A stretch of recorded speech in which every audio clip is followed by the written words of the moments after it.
A gente segue agora para a cidade do Porto, em Portugal, para conversar com o economista e professor universitário Reinaldo Ruben. Professor, um bom dia. Bom dia, Elias. Uma satisfação falar com você. Satisfação toda nossa, professor. Deflação, 0,8%, 0,08%.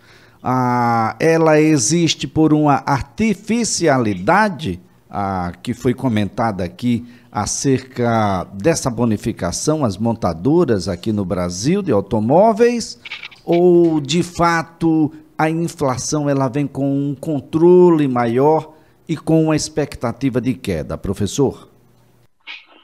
Olha, Elias, veja mesmo. Se você olhar, por exemplo, ao invés da variação da inflação de um mês em relação ao outro, mas olhar o comportamento da inflação dos últimos 12 meses, você vai ver que em junho de 2022, a taxa acumulada do IPCA na variação de 12 meses estava em 11,89.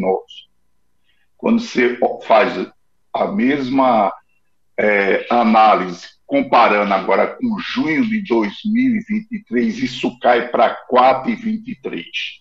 Então, isso claramente mostra que a inflação ela vem num processo de desaceleração, e eu diria um processo de desaceleração forte, né?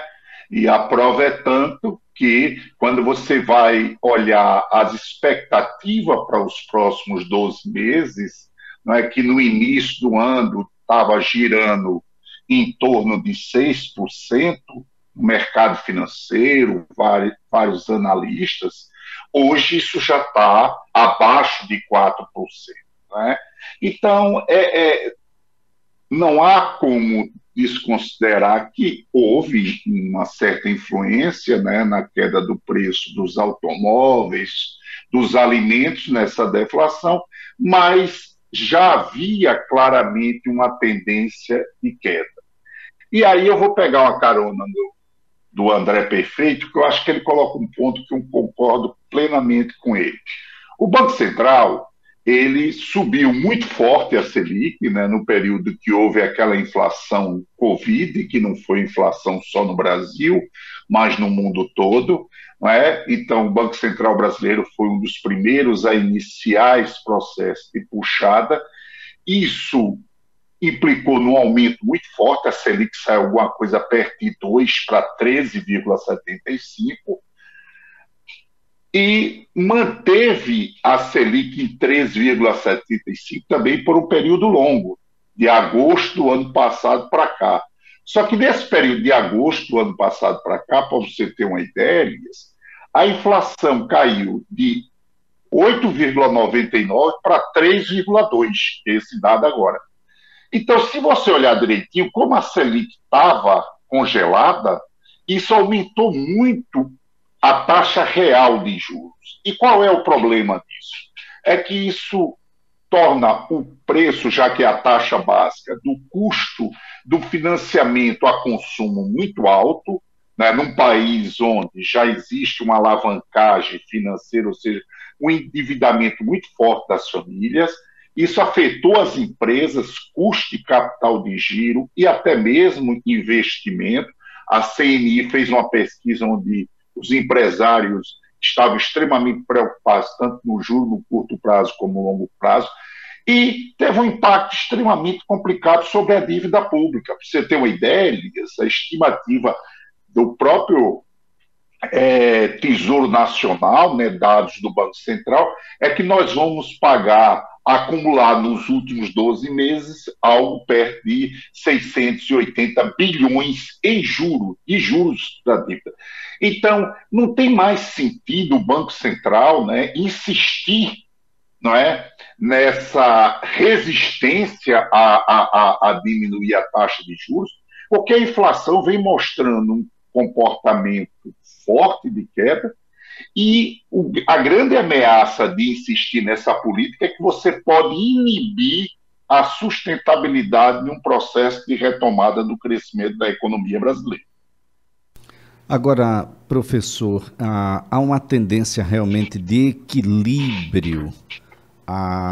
O Banco Central vem destoando muito no cenário em um curto espaço de tempo. Em janeiro ou em dezembro do ano passado, as previsões eram extremamente pessimistas, mas nós estamos apenas na metade do ano e essas impressões elas se modificaram de uma forma muito radical. Está muito politizada essa discussão, é preciso avaliar isso tecnicamente, uma observação mais técnica dessas variáveis pode dar um cenário um pouco mais previsível, doutor?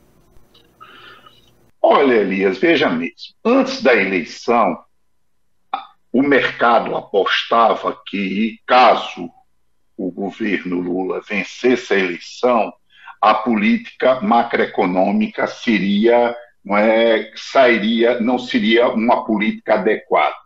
Eu não sei se você sabe, mas tinha gente apostando em câmbio a R$ 8 o dólar, tinha gente apostando em Selic a 20. O que é que mudou de janeiro para cá, para ser bem objetivo em relação à tua pergunta?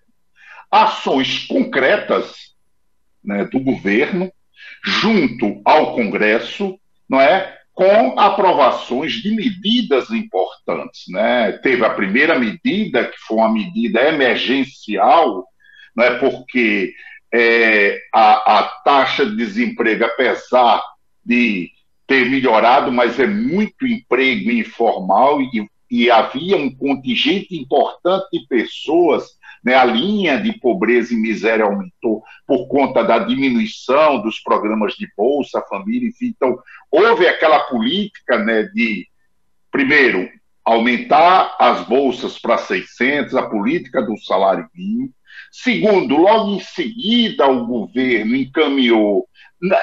Esse processo já vinha sendo discutido já há bastante tempo, mas o governo não, quer dizer, encampou a ideia de reforma tributária que vinha sendo discutida, né, inclusive colocando seu principal responsável em uma secretaria extraordinária, e isso implicou numa aprovação importante, né, de uma reforma que agora está sendo analisada no Congresso, do lado, obviamente, do consumo. Ainda falta a reforma tributária na questão da renda, patrimônio, né?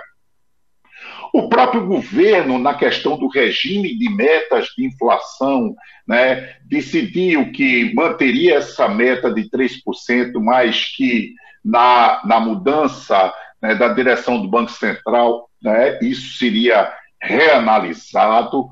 Enfim, então, e a economia vem dando sinais, né, de um certo nível de retomada. Né? Você teve uma melhora da questão da safra agrícola. Então, todos esses fatores, o governo está negociando um pacote para a questão de diminuir o endividamento das famílias. Né? Agora, tudo isso, Elias, não tem condições de se sustentar se a gente continuar, não é, se pagando o que se paga de juros no Brasil. Né? Eu vou dar aqui só um spoiler. Eu estou escrevendo um artigo agora para tentar entender por que os juros no Brasil conseguem destoar de qualquer lugar do mundo que você imagine. Não é? Então, essa questão dos juros, ela passou a ser uma questão crucial. O que é que está acontecendo? E aí o Banco Central está numa situação delicada. É que os demais segmentos da sociedade, os empresários, até uma parte do próprio mercado financeiro, começa a perceber que há um exagero da parte do Banco Central. Não é? Há um exagero em manter a Selic no patamar que está. E isso começa em função dessas reformas que estão sendo negociadas com muita habilidade por esse governo junto ao Congresso. Isso está permitindo uma perspectiva mais sustentável. Porque toda vez que se falava na questão fiscal no Brasil, a questão era sempre do lado dos gastos. O governo encaminhou a questão dos gastos, só que ficou para agosto. E não a questão tributária. Essa reforma está aí há décadas. Por quê? porque não adianta você cortar gastos se você não explica de onde é que você vai tirar o dinheiro e quais gastos serão cortados. E a sociedade ela tem que ser vista de uma forma onde existem pessoas com níveis de renda diferentes, e isso tem que estar dentro de uma perspectiva de inclusão. Eu acho que houve uma mudança nas expectativas dos agentes por ações concretas, e nesse ponto quem está destoando atualmente é o Banco Central. Realmente, o Brasil iniciou inclusive esse processo de altas de juros muito antes que todo mundo, e numa velocidade desenfreada. E a inflação, ela agora tem um processo de desaceleração. No ano passado, essa desaceleração se deu de forma artificial, porque desoneração no preço de combustíveis, mas a gente já teve a volta dessa tributação.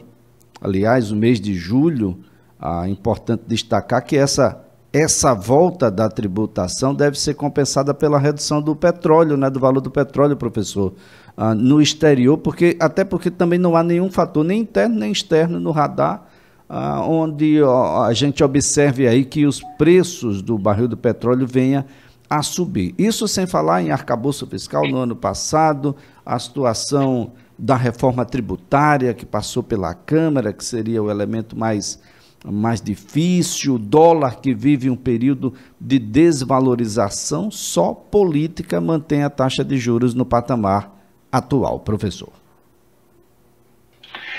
Eu acho que o Banco Central, sem sombra de dúvida, ele tem que começar a entrar, não é, nesse novo espírito e entender. Primeiro porque política monetária termina impactando na questão fiscal por conta do serviço da dívida, né? Não tem sentido, Elias, o Brasil ser o campeoníssimo de juro real do mundo. A gente está falando da taxa básica, que é a Selic, que é a taxa que banco toma dinheiro emprestado a banco. Essa taxa hoje, real, tirando a inflação, está em 7,5%.